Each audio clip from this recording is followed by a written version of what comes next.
Bienvenue dans ce nouvel épisode de Raconte-moi les mobilités, le podcast par Cara qui vous invite à réfléchir sur les mutations des systèmes de transport d'aujourd'hui et de demain. Bonjour et bienvenue dans ce nouveau numéro de Raconte-moi les mobilités. Je suis Loïc Lagap, chargé de communication à Polcara. C'est en ma compagnie que nous allons aborder aujourd'hui l'avenir des batteries. Avec quelles batteries devons-nous composer demain? Quelle sécurité pourrons-nous avoir? Et quels impacts auront-elles sur l'environnement? Pour tenter d'y répondre, je suis accompagné par Julien Bernard, responsable de programme pour le Centre de résultats mobilité de l'IFP Énergie Nouvelle, et de Geoffrey Powells, cofondateur et CEO de Circulacar. Merci à vous deux d'être présents. Julien, je vais te laisser te présenter et nous en dire un peu plus sur ton programme de recherche. Merci, donc bonjour à tous. Moi je suis électrochimiste de formation. J'ai fait une école d'ingénieur à Grenoble, une thèse en électrochimie à Grenoble, donc je suis vraiment un pur produit de la région. J'ai fait toutes mes études dans le domaine des batteries et des systèmes de stockage électrochimique de l'énergie, que ce soit supercondensateur, batterie, pile à combustible. Et j'ai rejoint IFPEN en 2007 au lancement de l'activité batterie pour en fait démarrer les activités, monter les équipes, installer les laboratoires. Donc j'ai rejoint un département qui s'appelle électrochimie et matériaux. Et les travaux de recherche ont démarré en 2007 dans un contexte en fait et pour des besoins autour de l'électrification du véhicule, donc des projets pour le centre de résultats mobilité. À ce moment, en 2007, IFPEN a acquis les compétences sur toute la chaîne de traction électrique, tous les composants de la chaîne de traction électrique, que ce soit les machines électriques, l'électronique de puissance et les batteries. Et c'est à ce moment-là que les projets ont démarré. Donc j'ai piloté des projets sur cette thématique pendant une quinzaine d'années. Et l'an dernier, je suis passé plutôt côté business, donc j'ai moins un rôle de chercheur aujourd'hui. Je suis devenu responsable de programme au Centre de résultats mobilité et je pilote un programme de recherche qui s'appelle Système électrochimique et gestion d'énergie, avec un portefeuille de projets autour de la modélisation, la caractérisation, le diagnostic des batteries. Merci Julien. Et idem pour toi Geoffrey, je vais te laisser te présenter et nous en dire un peu plus sur Circulacar. Oui, bonjour Loïc, bonjour Julien, bonjour à tous. Geoffrey Powells, donc je suis cofondateur de Circulacar. Je suis ingénieur de formation en système embarqué. J'ai travaillé dans le ferroviaire, l'aéronautique, mais bien entendu aussi l'automobile, et notamment chez Navia, qui est toujours une entreprise innovante qui fait des mini-bus électriques et sans conducteur, donc autonome. Et puis le Covid est passé par là et je me suis rendu compte que avant de faire des véhicules autonomes, il fallait d'abord faire des véhicules électriques. Et c'est pour ça qu'est venue l'idée de Circulacar. Alors nous, on a un petit peu évolué, ça fait 4 ans qu'on existe. Au tout début, on voulait faire du rétrofit. On s'est rendu compte que c'était assez compliqué avec le marché du véhicule électrique actuel et surtout du véhicule électrique d'occasion. Et donc on s'est orienté petit à petit et on a pivoté pour devenir une société spécialisée dans l'électrification de véhicules industriels. Et donc on va aider les constructeurs, les carrossiers constructeurs, qui ont plutôt des compétences en mécanique, à électrifier leur modèle et donc électrifier leur catalogue. Merci. Avant de se lancer à fond sur le sujet, on va essayer de comprendre un peu plus le contexte actuel du marché. Julien, si tu peux nous en dire un mot. Le marché, je pense que tout le monde en est témoin. Aujourd'hui, on assiste à une électrification du parc automobile.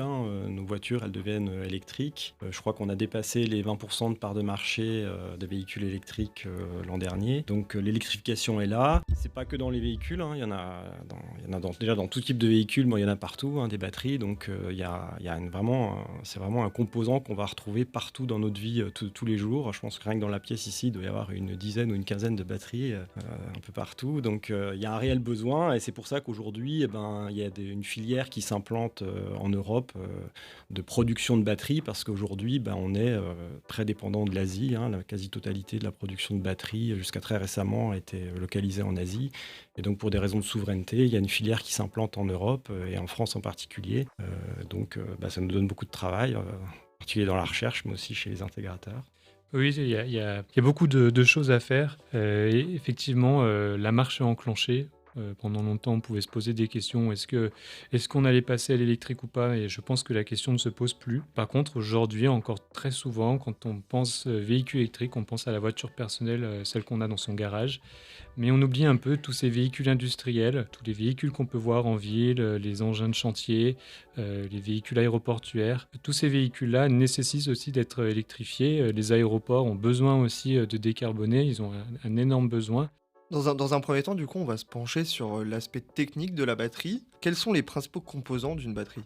Alors, déjà, quand on parle de batterie, c'est un peu un terme générique qui veut dire plusieurs choses. Une batterie, ça peut être un terme qui désigne un élément de batterie, la cellule unitaire, qui va contenir la chimie, l'électrochimie et stocker de l'énergie directement. Mais le terme batterie, c'est aussi le terme qui veut dire un pack batterie, donc un ensemble de cellules qui sont intégrées dans un système avec tout ça de composants autour pour le faire marcher. Donc, si on parle de la batterie, de la cellule de batterie, pour une batterie lithium-ion, une cellule de batterie lithium-ion, ce qu'on appelle une batterie conventionnelle, hein, en fait, toute l'énergie électrique est contenue dans des matières actives qui sont contenues dans une petite boîte, qui est une cellule. Ça peut être la différence avec une pile à combustible ou une batterie redox. Et donc, les performances de ces systèmes, elles vont vraiment dépendre de la capacité de la matière chimique, électrochimique qu'on va y mettre à stocker de l'énergie des électrons. Et donc, dans toutes les batteries conventionnelles, on va retrouver les mêmes composants. 2 électrodes, une positive, une négative ou cathode, anode, hein. Un séparateur qui va isoler électriquement les 2 électrodes, un électrolyte qui est le conducteur ionique qui va imprégner tout ça et une boîte qui va le contenir. Voilà, ça on va le retrouver systématiquement sur toutes les batteries conventionnelles. Et si on s'intéresse plus précisément aux batteries lithium-ion, parce que c'est vraiment celles aujourd'hui qui inondent notre quotidien, alors il faut déjà avoir en tête que c'est une famille de batteries. Que ce n'est pas un type de batterie d'un point de vue chimique, c'est une famille à part entière avec plein de variantes. Si on regarde l'électrode positive, on va être avec des oxydes de métaux, des oxydes de métaux de transition, ou ce qu'on appelle des olivines, le fameux phosphate de fer, le LFP.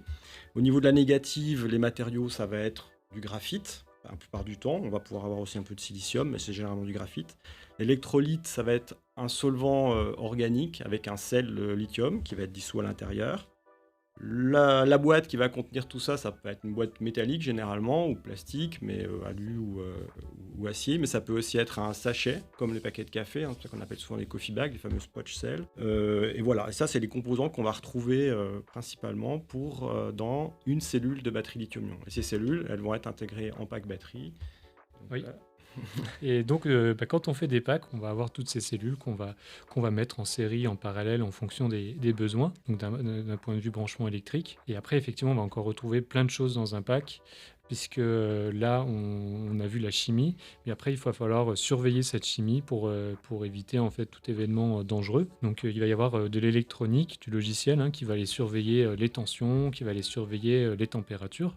Donc voilà, il va y avoir ces cartes électroniques-là. Et puis après, il va y avoir aussi tout l'aspect mécanique pour bien maintenir ces cellules, pour éviter des chocs, éviter qu'on abîme ces cellules d'un point de vue mécanique. Donc on va avoir des pièces, ça peut être en inox, en alu, voire même en carbone si on veut essayer vraiment d'alléger le pack. On va retrouver après des éléments électromécaniques, des contacteurs, on va retrouver des fusibles, du cuivre aussi, hein, avec des bus bars pour relier les différents éléments entre eux. Et puis après, on va trouver vraiment différents types de conception de pack batterie, parce que ça va vraiment dépendre en fait de l'usage qu'on veut en faire. Donc on peut trouver des mousses, par exemple, pour isoler les cellules entre elles thermiquement, ou aussi pour amortir contre les vibrations. On peut trouver des colles.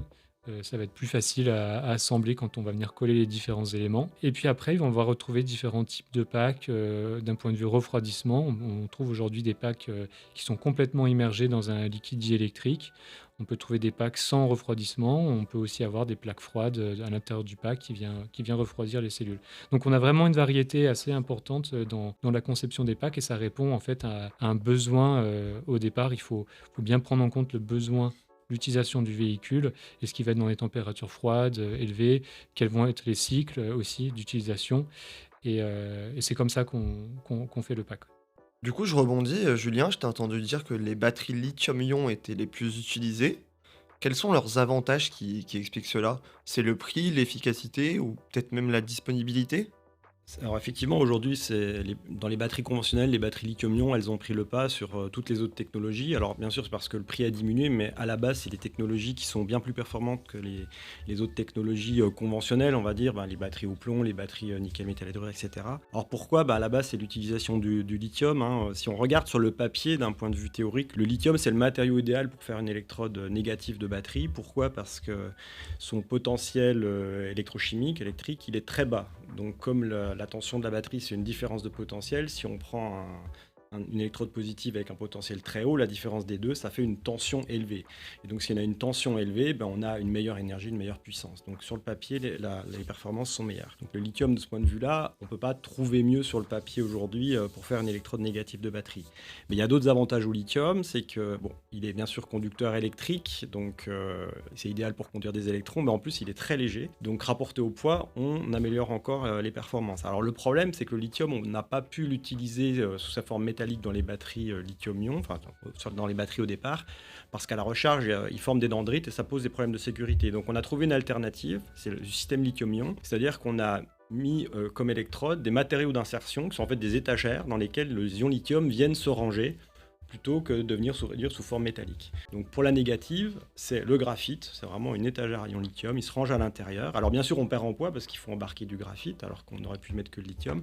Par contre en termes de tension on n'y perd pas vraiment parce que le potentiel est très bas. Donc ça c'est très intéressant. Donc à la positive on a aussi trouvé un matériau d'insertion. Donc ça c'est vraiment le point commun à toutes les batteries lithium-ion, c'est qu'on a des étagères à lithium de chaque côté, positive, négative, et les ions lithium qui font la navette entre les deux en se rangeant. Donc ça, il y a des avantages en termes de performance d'un point de vue, densité d'énergie, mais le fait que la matière ne se transforme pas, que c'est juste des ions lithium qui viennent se ranger dans des électrodes, contrairement à d'autres technologies, on va avoir des réactions qu'on appelle de conversion, ici on a des réactions d'insertion, la matière reste intègre, ça confère en fait une durabilité, une cyclabilité assez importante à ces batteries. Donc du coup au final, elles sont meilleures en énergie, Aujourd'hui les meilleures technologies de batteries lithium-ion, on est dans les 300 Wh au kilo à l'échelle des cellules, alors que sur les technologies aqueuses comme le plomb, etc., ou les batteries nickel métal hydrure, on est plutôt autour des 40 à 60, 70, 80 Wh par kilo, donc il y a quand même un gros écart. Elles ont très bon rendement, il n'y a pas de réaction parasite qu'on va avoir trouvé sur les systèmes, les batteries aqueuses, donc ça veut dire quoi ? Ça veut dire qu'en fait, tous les électrons qu'on fournit à la charge, on va quasiment tous les récupérer à la décharge, ils ne vont pas s'amuser à faire autre chose.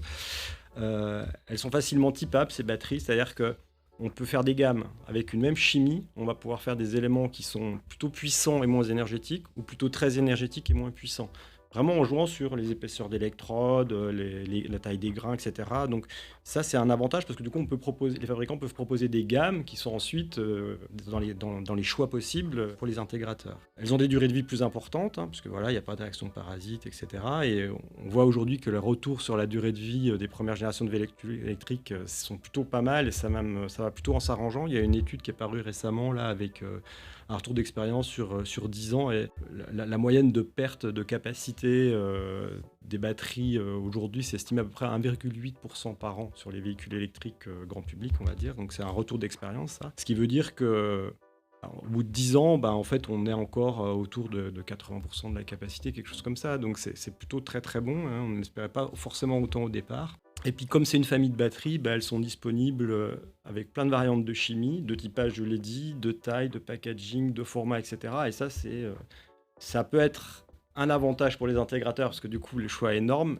Mais à l'inverse, il n'y a pas de standard, etc. Ça peut être aussi un inconvénient parce qu'on se retrouve avec une multitude de cellules et c'est vrai que chez Circulacar, nous on a décidé d'utiliser aujourd'hui une seule cellule, on en a une deuxième pour des cas très spécifiques, mais parce qu'il y a un vrai enjeu de standardisation pour essayer de baisser les coûts. Il y a un ratio, on parle souvent de ratio de 3 entre le plomb et le lithium. C'est que le plomb, c'est à peu près 3 fois moins cher que le lithium, mais c'est 3 fois plus lourd. Aujourd'hui, pour donner un coût, donc vraiment grande série chez les constructeurs, on arrive à un coût de revient sur les packs on vient de passer la barre en dessous de 100 € le kilowattheure. Mais honnêtement, je suis pas sûr que ça va durer parce qu'on voit aussi qu'il y a une surproduction, une surcapacité en Chine. Les producteurs de cathodes chinois commencent à être dans le dur financièrement parce que leurs marges sont quand même très réduites et on leur promet toujours plus de volume. Et puis on a une situation géopolitique qui est quand même très complexe et donc c'est difficile d'estimer aujourd'hui quel sera le futur des prix des batteries lithium-ion. Mais en tout cas, on voit que depuis quelques années, ça a quand même vraiment chuté. Alors il y a deux familles il y en a plus, Julien dira, mais il y a deux familles là, qui sortent un petit peu du lot Côté lithium, on va avoir le NMC, qui est aujourd'hui la chimie la plus utilisée dans les véhicules. Et puis, on a une deuxième famille qui est très ancienne, mais qui revient à la mode, qui est le LFP. C'est une chimie que nous, on utilise principalement chez Circulacar. Elle a un avantage, c'est qu'elle est un petit peu, elle dure un peu plus longtemps, elle a une meilleure durabilité que le NMC. Son inconvénient, c'est qu'elle est un peu moins performante en termes de densité. Et pour donner un nombre de cycles, aujourd'hui, sur le NMC, on va tourner autour de 2000 cycles avant d'avoir une capacité qui va s'effondrer autour de 70%. Et sur le LFP, on va être plutôt à 3000 cycles. Alors, quand on parle de cycles, Julien me regarde en me disant mais on ne peut pas que parler cycles parce qu'on a aussi un vieillissement calendaire qui se met en place. Et donc c'est ça toute la difficulté, c'est qu'aujourd'hui on a ce recul au bout de 10 ans de combien vont durer les batteries, pas vraiment sur le LFP. Et donc en fait on fait des tests nous de cycles et c'est comme ça qu'on sait si ça dure. Mais par contre on ne sait pas vraiment comment ça va évoluer dans le temps. Ça on est obligé d'attendre et d'avoir ce recul-là. Et du coup, pour revenir sur les batteries lithium-ion, est-ce que des risques d'accidentologie ont été identifiés? Alors oui, alors il y a un risque redouté, hein. Alors au-delà bien sûr des risques électriques ou des risques chimiques si la batterie s'ouvre, hein, il y a de la chimie à l'intérieur, mais il y a un risque clairement identifié sur les batteries lithium-ion, c'est ce qu'on appelle l'emballement thermique et sa propagation derrière. Alors c'est un phénomène qui est extrêmement complexe et qui est difficile à arrêter. Nous on l'étudie beaucoup à IFPEN, en particulier pour le modéliser et pouvoir derrière concevoir en simulation des packs les plus sûrs possibles. Alors qu'est-ce qui se passe en fait pour tout un tas de raisons possibles, un élément de batterie peut être amené à chauffer de manière non prévue, on va dire, dans un pack batterie. Il peut y avoir un accident, une mauvaise gestion, un court-circuit, un défaut de fabrication à la base. Et donc, si la température augmente et dépasse certaines limites pour une cellule de batterie lithium-ion, des réactions thermochimiques de décomposition de ce qu'il y a à l'intérieur vont se mettre en place. Les différents composants que j'ai cités tout à l'heure vont subir des transformations. Et ces réactions de décomposition ou de transformation, elles dégagent elles-mêmes de la chaleur. Donc, elles vont encore apporter de la chaleur à ce problème. Donc si la chaleur qui est dégagée est inférieure à la chaleur qui est produite par ces réactions, la température continue de monter, les réactions s'enchaînent, ainsi de suite, et on a une espèce de phénomène en cascade. La température monte en flèche, c'est l'emballement thermique. Alors, les cellules de batterie lithium-ion, c'est des boîtes fermées, étanches, avec à l'intérieur un solvant organique qui est inflammable. Donc forcément, il y a un moment, ça s'ouvre. Alors ça explose pas, il y a un évent la plupart du temps, donc ça va s'ouvrir, libérer des gaz qui vont généralement prendre feu. Donc ça, c'est assez impressionnant comme phénomène. Et puis le niveau de réactivité des cellules vont dépendre de la chimie en fait. Et Geoffrey l'a cité tout à l'heure, le LFP est beaucoup moins réactif que le NMC et ça c'est lié vraiment à la nature de l'électrode positive. Les oxydes de métaux de transition comme les NMC et tous les dérivés, ils sont plutôt réactifs, c'est-à-dire que la réaction de décomposition dans la cascade de réaction, elle va dégager beaucoup d'énergie et en plus elle va aussi dégager de l'oxygène qui va amener un comburant pour alimenter un feu interne, etc. Donc ça va être vraiment un phénomène assez violent. Le LFP est beaucoup moins réactif, dégage moins d'énergie et n'a pas ce phénomène de libération d'oxygène. Donc par nature, en fait, ces technologies sont plus sûres. Alors, après, le problème, au-delà de cet emballement thermique, c'est que dans un pack batterie, il y a plein de cellules les unes à côté des autres.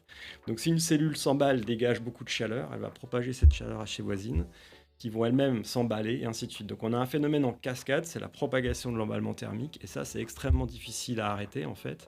Et c'est ce qui fait vraiment la différence, je dirais, entre un véhicule électrique et un véhicule thermique. Il y a moins d'énergie de combustion, un réservoir d'essence, il y a beaucoup plus d'énergie à brûler qu'un pack batterie.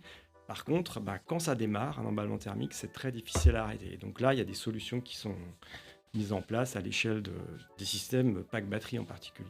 Oui, la conception d'un pack, c'est primordial dès le début quand on conçoit de réfléchir comment on va retarder, on va dire au pire retarder, limiter au mieux la propagation thermique. Nous, dans nos analyses de sécurité, l'emballement thermique, c'est un événement qui est possible.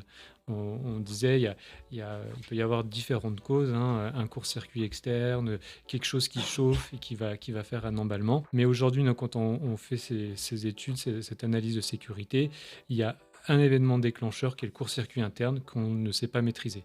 C'est quelque chose qui pourrait arriver parce que la cellule a été mal produite ou parce qu'elle a subi des choses pendant la durée de vie de la batterie. Et donc en fait, ce qu'on va faire, on va mettre en place plusieurs protections pour limiter en fait que cet emballement thermique reste un emballement thermique sur une cellule et qu'on limite cette propagation. Et puis, il y a un autre événement qui est important aussi, et t'en parlais, Julien, c'est la fuite d'électrolytes, parce que l'électrolyte, c'est inflammable, il y a un solvant qui est inflammable, il suffit que ça touche un point chaud et ça peut mal finir. Et ça me fait penser justement qu'il y a eu des accidents de véhicules BYD, donc LFP, des véhicules qui ont brûlé parce qu'il y avait un problème dans la fabrication des cellules qui faisait qu'il y avait une fuite d'électrolytes et ça prenait feu. Mais justement, dans un secteur comme celui des batteries, je suppose que les normes et les réglementations sont assez élevées. Comment se positionnent la France et l'Union européenne sur ces enjeux? Et quelle différence y a-t-il avec les autres acteurs mondiaux? Alors effectivement, il y a des normes. Alors il y a des normes internationales qui régissent un peu les tests, on va dire, et la réglementation sur les batteries lithium-ion. C'est les normes IEC, ISO que tout le monde connaît. Donc ça traite des performances, de la durabilité et de la sécurité, effectivement. Et généralement, ces normes, elles sont adaptées au niveau régional. Donc c'est-à-dire on va avoir des normes au niveau européen, au niveau des États-Unis, au niveau de la Chine, mais aussi Japon, Corée, etc. Et là, on voit des différences effectivement régionales. Alors ces normes, elles évoluent beaucoup en ce moment, un peu partout. Par exemple, donc en Europe, jusqu'à très récemment, on était ce qui régissait un peu la mise sur le marché de batteries, c'était une directive qui datait de 2006, donc assez ancienne. Et elle a été remplacée, en cours de remplacement, par un règlement qui est très complet, qui est en train de se mettre en place progressivement et qui impacte énormément toute la filière. Il y a encore beaucoup de discussions aujourd'hui. La première phase d'application, elle a eu lieu à l'été dernier, je crois, mais il y a encore plusieurs phases à venir. Et je dirais que par rapport à d'autres régions du monde, c'est peut-être la réglementation qui est la plus forte en matière d'environnement, pour le coup. Parce qu'on va avoir des contraintes en termes de recyclabilité qui vont être différenciées par rapport aux métaux, etc. Des contraintes en termes de réintroduction de métaux recyclés. Il y a la création d'un passeport batterie aussi qui va bientôt arriver. Je crois que c'est début d'année prochaine. Voilà, donc ça, c'est vraiment une caractéristique de l'évolution de la réglementation en Europe. Alors, il y a des retours en arrière en ce moment, c'est un peu partout, c'est des discussions, il y a du lobbying un peu partout. Et puis, si on peut dire des grosses différences en ce moment aux US, mais alors surtout en Chine, là, la réglementation, elle va beaucoup évoluer, surtout vers la sécurité. La réglementation chinoise en ce moment, elle est en train vraiment d'évoluer fortement à ce niveau-là. Par exemple, la nouvelle réglementation chinoise, elle va imposer qu'il n'y ait plus aucune combustion ou explosion en cas d'emballement thermique de batterie, donc ce qui est quasiment très difficile à avoir aujourd'hui, et ce qui va en fait un peu imposer une chimie par rapport à une autre, et en particulier la chimie LFP, pour lesquelles les Chinois sont les leaders sur le marché aujourd'hui. Donc c'est aussi des leviers un peu, des outils de souveraineté régionale, on va dire, en Chine, mais aussi en Europe, pour imposer une filière sur le sol européen avec des normes environnementales plus élevées. Voilà, donc chacun a un peu je dirais que les origines, les différences, c'est un peu peut-être aussi lié à des leviers de souveraineté, des choses comme ça, quoi.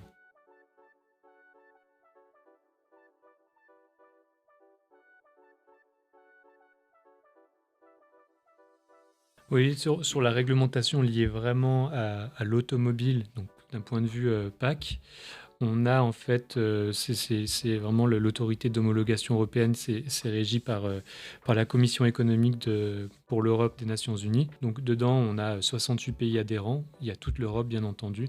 On a aussi d'autres pays d'Asie, la Corée, le Japon, l'Australie aussi, la Nouvelle-Zélande.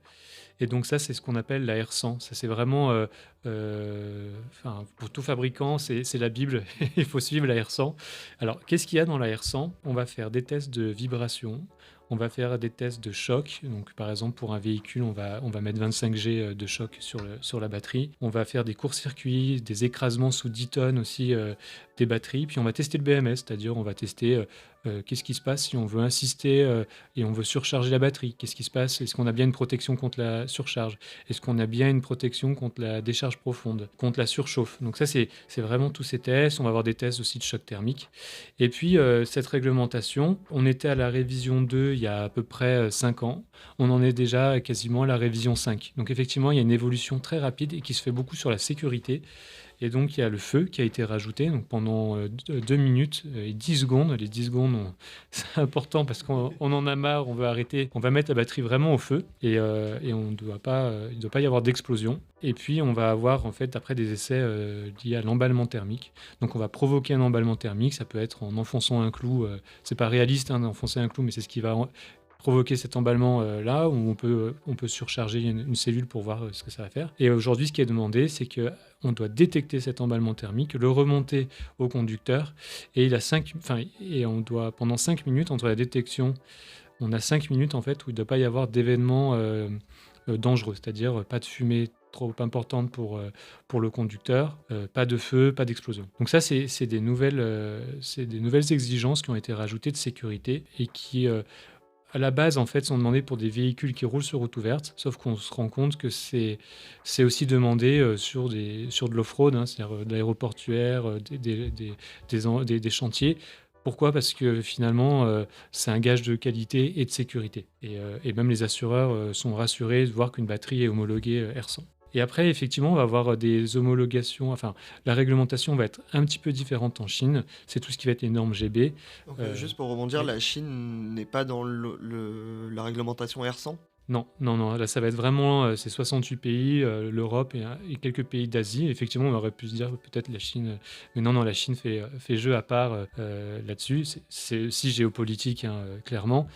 Donc la Chine a mis beaucoup plus de tests aussi liés à la sécurité, à l'emballement. Et clairement, on voit que c'est fait en sorte que le LFP sorte vainqueur, puisqu'aujourd'hui, des fabricants coréens, je pense à LG ou japonais, sont quand même plutôt sur le NMC. Et donc voilà, c'est un peu pour tuer ce match NMC-LFP. Et puis après, les États-Unis aussi ont leur propre réglementation UL, mais ça va rester quand même très similaire. On va faire des essais assez similaires. C'est juste dans les seuils et les paramètres que ça va un petit peu varier au niveau des tests. Voilà. Mais en tout cas, c'est passionnant de suivre ces réglementations qui s'améliorent au fil du temps. Donc on sent qu'il y a un retour d'expérience de ce qui peut se passer aujourd'hui pour améliorer de plus en plus la sécurité des batteries. Pour continuer sur le sujet des réglementations, je m'interrogeais sur le niveau de déchets industriels de la batterie. Qu'est-ce que cela représente aujourd'hui ? Alors, pour la production des cellules, il y a des déchets, ouais. Alors pour Pack Battery, je ne sais pas, là, je laisserai Geoffrey, mais sur la production des cellules, il y a pas mal de déchets, en particulier dans les phases de démarrage des usines, hein. Alors c'est le cas en particulier en ce moment dans toutes les gigafactories en France et en Europe. Alors en fait, il y a plein d'étapes de fabrication dans les cellules de batterie, hein. On va d'abord fabriquer des électrodes en mettant des matières actives sur des collecteurs. On va les calendrer, les découper, les bobiner ou les assembler pour les mettre dans des boîtes, etc. Et à la fin, les cellules de batterie, une fois fermées, elles vont être formées. Donc c'est une étape électrique en fait où on va lui faire subir des cycles, etc. Et puis des tests d'homologation à la fin, de prévieillissement, de stabilisation des performances. Donc bien sûr, en bout de ligne, ces étapes de test, c'est un peu un contrôle qualité qui va faire qu'une partie des cellules vont être éliminées. Mais en amont, il y a aussi beaucoup de déchets, hein, au niveau des électrodes, etc. Parce que déjà, il y a de la découpe, donc il y a des chutes, mais aussi il y a des ratés, hein. On va mal enduire, ça ne va pas être homogène, il va y avoir des grumeaux, entre guillemets, ça ne va pas être homogène au niveau de l'épaisseur, etc. Donc il y a beaucoup de déchets. Et ça, il y en a énormément dans les phases de démarrage des usines parce qu'il faut régler les machines, il faut apprendre à s'en servir, il y a un savoir-faire à acquérir, etc. Et tout ça, hein, c'est ce qu'on appelle les scraps dans les gigafactories. Et c'est dans les phases de démarrage, les chiffres qu'on a aujourd'hui, c'est entre 15 et 30% de déchets, hein, en masse, ce qui est absolument énorme. Donc l'enjeu des gigafactories, c'est de faire diminuer ces taux de déchets le plus rapidement possible parce que c'est pas viable à la terme d'avoir 30% de déchets, quoi. Oui, même au niveau économique, c'est... Tout à fait, c'est ça. Alors nous, on a plus de chance quand on fait un pack. Donc effectivement, on achète des cellules, on les achète, elles ont passé tous ces tests-là. Donc on a rarement des problèmes de cellules quand on les achète. Et donc on est aujourd'hui, on a un peu de rebut, mais d'un point de vue cellule, on est inférieur à 1%. Et donc... ce qui peut faire la différence, par contre, au niveau d'un pack, c'est vrai que nous, nos packs sont entièrement démontables. Et donc, ça arrive qu'en fin de ligne, le test est KO. Mais dans ce cas-là, en fait, on va reprendre le pack, on va potentiellement le redémonter, refaire le montage, donc apporter des correctifs. Ça peut ne pas être le cas sur des packs où tout est collé, tout est soudé. Si le test est KO, malheureusement, faut le jeter, quoi. Et justement, sur le niveau environnemental, quels sont les impacts aujourd'hui ? Alors, si on regarde à l'échelle des éléments, comme je l'ai décrit tout à l'heure, hein, c'est un composant qui est assez complexe d'un point de vue chimique, de sa structure. Il y a plein de choses différentes, composants différents fabriqués. Il y a beaucoup d'étapes, donc c'est un un objet, la cellule de batterie, qui a un impact environnemental qui n'est pas anodin. Dans le processus de fabrication, il va y avoir des consommations d'énergie avec des étapes qui vont être très coûteuses. Par exemple, on va enduire les électrodes qui sont d'abord dissoutes, diluées dans un solvant, ce qu'on appelle une encre. La phase d'évaporation, de séchage, ça va se faire dans des grands fours très longs, donc ça va consommer beaucoup d'énergie. Pour certaines électrodes comme la positive, l'encre va être faite dans un solvant qui s'appelle la NMP par exemple, qui est un solvant qui est extrêmement toxique, donc on ne peut pas se contenter de l'évaporer, de le libérer dans l'environnement, donc il va être collecté, recyclé. Donc tout ça aussi, c'est des grosses unités de recyclage et de collecte de ces gaz dans les gigafactories, donc ça consomme énormément d'énergie. La phase de formation à la fin, on va faire cycler des cellules pendant des fois plusieurs jours, voire des semaines, donc ça consomme de l'énergie. Voilà, donc il y a un impact en termes d'énergie et de rejet de CO2, de consommation d'eau, etc., qui n'est pas anodin. Mais il n'y a pas que la phase de production proprement dite dans les gigafactories, il faut aussi penser à tout ce qui est en amont. C'est-à-dire que pour fabriquer une cellule de batterie, il faut des matériaux actifs. Donc ces oxydes de métaux, par exemple pour la positive, ça va nécessiter d'aller extraire des métaux, de les raffiner, etc. Donc là c'est l'industrie minière, le raffinage des métaux, etc. Donc ça, c'est un impact environnemental en termes de consommation d'énergie, de rejet de polluants, etc. Et là, les normes d'un pays à l'autre, elles sont différentes.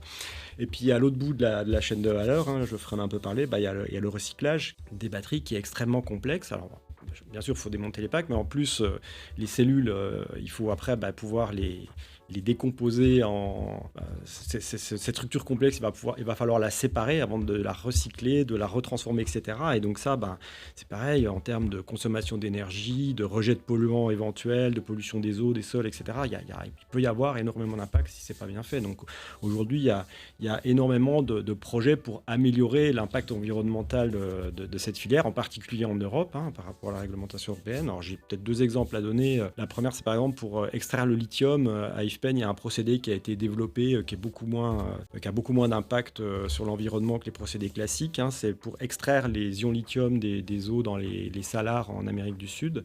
C'est un procédé qui a été développé, qui est basé sur des résines absorbantes et qui est aujourd'hui utilisé par Eramet, donc qui a vraiment une réalité industrielle, qui a été développé il y a une dizaine d'années à IFPEN. Et puis aujourd'hui, il y a aussi des travaux pour développer des procédés de recyclage vertueux, par exemple. Donc ça, c'est vraiment pour la partie cellule. Alors après, la solution, c'est d'augmenter la durée de vie de ces cellules le plus possible pour limiter l'impact global en termes de cycle de vie avant d'aller au recyclage, avec ces difficultés. Et là, on a souvent entendu parler de la seconde vie des batteries.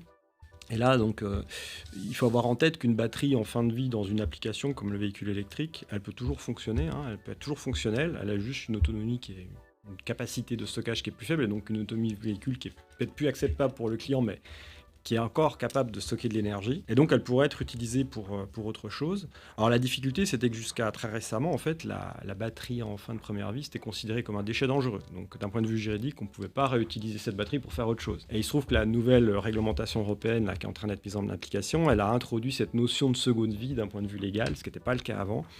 Donc, on peut dire qu'aujourd'hui, on peut faire de la seconde vie. Tout ce qui a été fait avant, en fait, c'était des démonstrateurs, des projets faits par les gens qui possédaient ces batteries. Mais il y a des grosses difficultés, et puis Geoffrey en a parlé, c'est déjà que les packs batteries, alors à part celle de Geoffrey, mais la plupart des packs batteries dans les véhicules électriques, ils ne sont pas démontables du tout. La tendance, c'est même plutôt l'inverse. On va vers le cell-to-pack, voire le cell-to-châssis. Donc, c'est-à-dire que là, les cellules sont complètement intégrées dans le châssis du véhicule, noyées dans des cols, des résines, etc. Donc, il n'y a rien qui est remplaçable, rien qui est démontable. Ensuite, une batterie qui a une fin de première vie, pour pouvoir la remettre sur le marché, il faut connaître son état et puis pouvoir lui redonner une garantie pour le client, dire cette batterie qui a déjà un premier usage, elle va vous durer tant d'années, je vous le garantis. Et ça, voilà, c'est une grosse difficulté. Et puis après, faut que d'un point de vue économique, ça soit viable, parce qu'en fait, aujourd'hui, avec les batteries LFP qui viennent de Chine, on a des prix, comme on l'a dit tout à l'heure, le coût a fortement diminué. Je crois qu'en 10 ans, on a baissé d'un facteur 5 le prix des packs.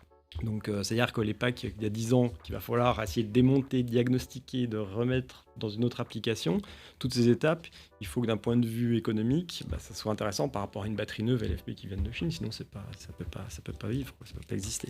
Oui, c'est la directive, donc la nouvelle, la 1542 européenne, elle ajoute vraiment un côté... elle travaille vraiment sur le côté impact environnemental. Il y a cette notion de seconde vie, et il y a aussi le recyclage, qui est un sujet hyper important, puisque Nous, en fait, c'est des enjeux de souveraineté, c'est-à-dire qu'on n'a pas tous ces matériaux en Europe. Donc, ce que l'Union européenne impose, c'est que les prochains packs doivent utiliser un certain pourcentage de matériaux recyclés. Sur la seconde vie, effectivement, nous, on a travaillé sur un sujet qu'on a développé en fin d'année dernière. Donc, c'est une armoire qui est composée de batteries de chez Daimler, donc des batteries de poids lourds et de véhicules Mercedes, qu'on a repris en fait dans un pack entier. Parce que quand on a ouvert le pack, on s'est rendu compte que ça allait être une grosse galère d'aller enlever les cellules une par une. Donc on a pris les packs entiers.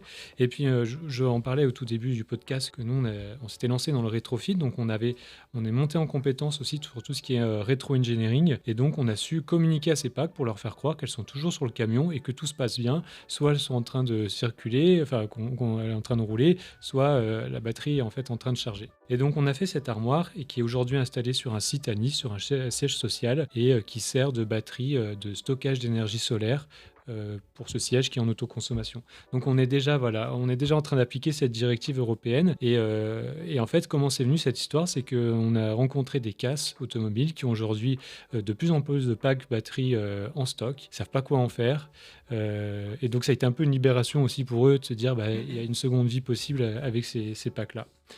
Et puis, donc, il faut vraiment qu'on favorise la seconde vie. Le vrai sujet, le vrai enjeu, c'est est-ce qu'on garde un pack entier ?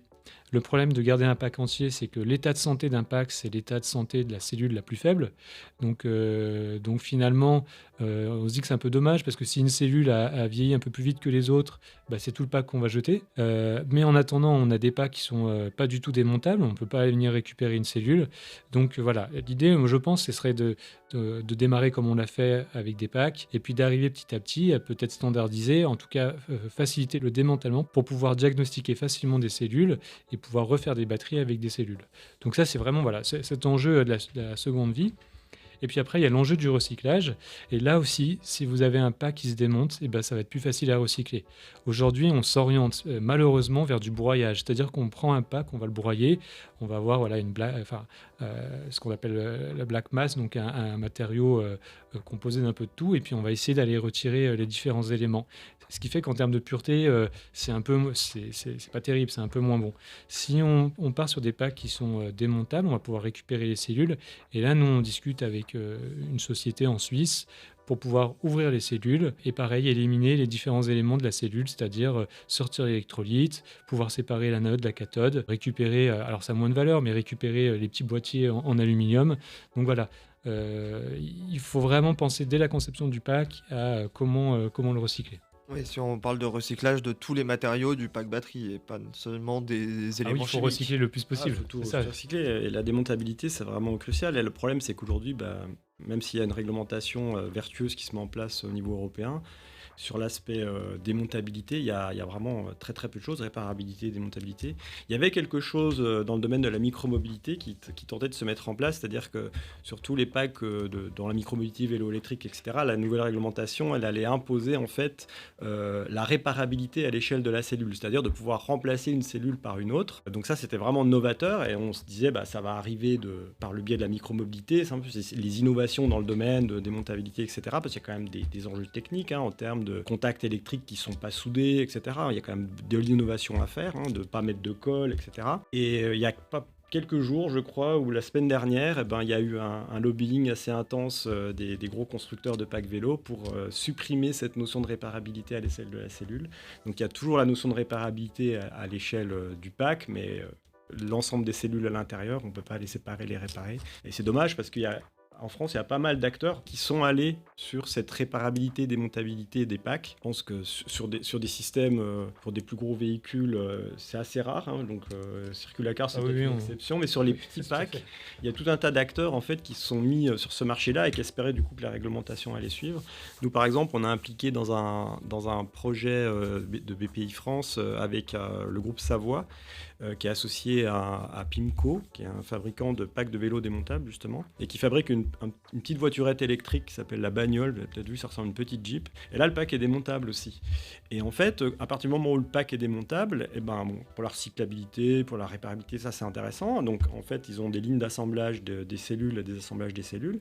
Et leur difficulté, c'était de pouvoir diagnostiquer l'état des cellules, mais une fois démontées. Donc c'est beaucoup plus facile parce que là, chaque cellule peut être diagnostiquée, sauf que c'est beaucoup plus long parce qu'il y a beaucoup de cellules. Et donc là, nous, on a proposé des solutions de diagnostic rapide qui vont être mises en place sur les lignes de production, basées sur de l'intelligence artificielle, du machine learning. Comme toutes les cellules sont identiques, et ben on a appris un algorithme à déterminer l'état de santé des cellules à partir d'une mesure électrique relativement courte. C'est installé sur une ligne de production et ça leur permet de faire le tri. Donc quand les packs arrivent en SAV, ils peuvent être démontés. Toutes les cellules sont mises sur des espèces de chariots qui sont testées les unes après les autres. Les cellules qui sont encore performantes sont regroupées par lot, peuvent être remises dans des packs ou peuvent être utilisées pour autre chose ou peuvent être envoyées au recyclage. Voilà. Nous, pour faciliter ça, on a rajouté la connectivité. Tous nos packs sont connectés. Et donc, en fait, on récolte cette donnée-là. Et alors, on n'y est pas encore. Il y a beaucoup de travail. En tout cas, la data est là. Mais l'idée, c'est de pouvoir aussi anticiper. C'est-à-dire que sur les véhicules industriels, il n'y a rien de pire qu'un véhicule qui tombe en panne. Parce que ce sont des véhicules qui coûtent très cher, qui doivent être utilisés non-stop. Donc, l'idée, c'est de pouvoir faire de la maintenance prédictive et dire « Ah, attention, on a une cellule qui est en train de se dégrader. Il va falloir prévoir son remplacement. » On avait fait une petite vidéo pour prouver la réparabilité. Aujourd'hui, on est capable, avec nos packs, de changer une cellule en 15 minutes. Donc d'ouvrir le pack, changer la cellule et de refermer le pack. Et en fait, pourquoi les constructeurs n'y vont pas? C'est aussi parce que ça prend plus de temps au démarrage, à l'assemblage du pack, et donc ça a un coût plus élevé. Et on est quand même aussi sur une course à faire des packs qui soient le moins cher possible. Mais c'est préjudiciable, c'est une vision quand même très court terme, parce que derrière, c'est moins recyclable, et donc ça coûtera quand même plus cher, in fine. Et pour finir sur ce sujet de la seconde vie, j'invite celles et ceux qui nous écoutent à se rendre sur le site Cara pour découvrir le think tank Quelle seconde vie pour quel état de santé que nous organisons le 12 mars prochain. Et nous, on va conclure de façon plus large. Je vais vous demander quelles sont les attentes vis-à-vis des batteries du futur, notamment pour tenter de répondre à la demande croissante des véhicules électriques. On a déjà donné pas mal d'infos. Je pense qu'à court terme, une des grosses attentes, c'est la baisse des prix. Parce qu'aujourd'hui, effectivement, il y a des véhicules électriques qui sont proposés au catalogue de tous les constructeurs automobiles, mais ça reste un véhicule qui est inabordable pour une grande partie de la population. Parce que la batterie coûte cher, c'est 30 à 50% du prix d'un véhicule électrique aujourd'hui. Alors bien sûr, les prix ont fortement chuté, on en a déjà parlé avec Geoffrey, on disait qu'on était à peu près à 100 € du kilowattheure à l'échelle du pack. Il y a 10 ans, c'était 5 fois ce prix-là, donc ça a énormément chuté. Alors après, il y a aussi une course à l'autonomie, donc on a mis de plus en plus de kilowattheures dans les véhicules, ce qui fait que le coût n'a pas forcément diminué. Et puis la tendance aussi, c'est d'aller vers des véhicules de plus en plus lourds, de plus en plus gros. On a des SUV dans toutes les rues, il n'y a plus beaucoup d'offres en petits véhicules aujourd'hui. Et là, on sent qu'il y a l'Europe qui change un peu, qui revoit un peu sa vision des choses. Il y a eu des annonces qui ont été faites en septembre l'année dernière, je crois, pour la création d'une filière de petits véhicules électriques abordables en Europe. Et puis, ces gros SUV qu'on voit partout avec énormément de batteries, donc qui coûtent très cher. Donc ça va plutôt aussi dans le bon sens, c'est d'offrir une offre de petits véhicules. Et on commence à voir la Twingo électrique, ces petits véhicules qui commencent à avoir des prix un peu plus raisonnables. Donc je dirais que c'est l'enjeu, c'est la baisse des prix. Et puis après, l'autre enjeu, c'est d'aller vers des batteries qui sont capables de stocker plus d'énergie pour le même poids, et donc des batteries plus performantes. Et là, dans les cartons des chercheurs, il y a énormément de technologies. Mais en termes de performance, la technologie aujourd'hui qui agite un peu tous les chercheurs, et puis depuis pas mal de temps quand même, c'est ce qu'on appelle les batteries tout solides. Et là, l'idée, c'est de remplacer cet électrolyte qui est liquide et inflammable qu'on avait dans les batteries lithium-ion par un électrolyte solide. Donc ça conduit les ions lithium, mais c'est solide, donc il n'y a plus de risque de fuite, etc. Ça a deux avantages. Un, la sécurité, bien sûr, il n'y a plus de risque d'inflammabilité. De l'électrolyte, il peut y avoir d'autres problèmes. Et l'autre avantage, c'est qu'on peut du coup utiliser le lithium métallique et plus le graphite lithié comme dans les batteries lithium-ion. Et donc on a pu embarquer le graphite. Donc l'électrolyte solide en fait empêche de faire des dendrites. Donc ça c'est donc viable sur le papier. Et s'utiliser le lithium à la place du graphite dans des batteries lithium métal, on va appeler ça lithium métal tout solide. On estime qu'on peut faire un gain. Alors aujourd'hui, je l'ai déjà dit, on est à peu près à 250-300 Wh par kilo sur une batterie lithium-ion, une cellule de batterie lithium-ion. Passer aux batteries tout solides, on pourrait aller vers les 400 à 500 Wh au kilo.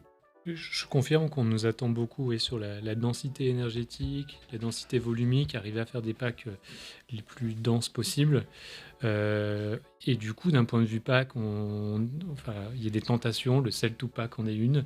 Nous, on y réfléchit pour que ce soit toujours réparable. Donc de faire un cell-to-pack réparable, ça pose quand même des contraintes. Donc le cell-to-pack, c'est d'éliminer ce qu'on appelait des modules, c'est-à-dire que on prend les cellules, on en fait des paquets. Et ces paquets, c'est ce qu'on fait, c'est des modules qu'on vient mettre dans un pack. Donc c'est d'arrêter de faire des paquets et de mettre directement les cellules dans un pack. Il y a aussi la vitesse de charge qui est quelque chose où on sent qu'il y a un vrai challenge, un vrai défi, puisque de toute manière, on va être limité en termes d'autonomie. On atteindra... ça semble pas possible d'atteindre les autonomies qu'on a comme on peut avoir sur des véhicules thermiques.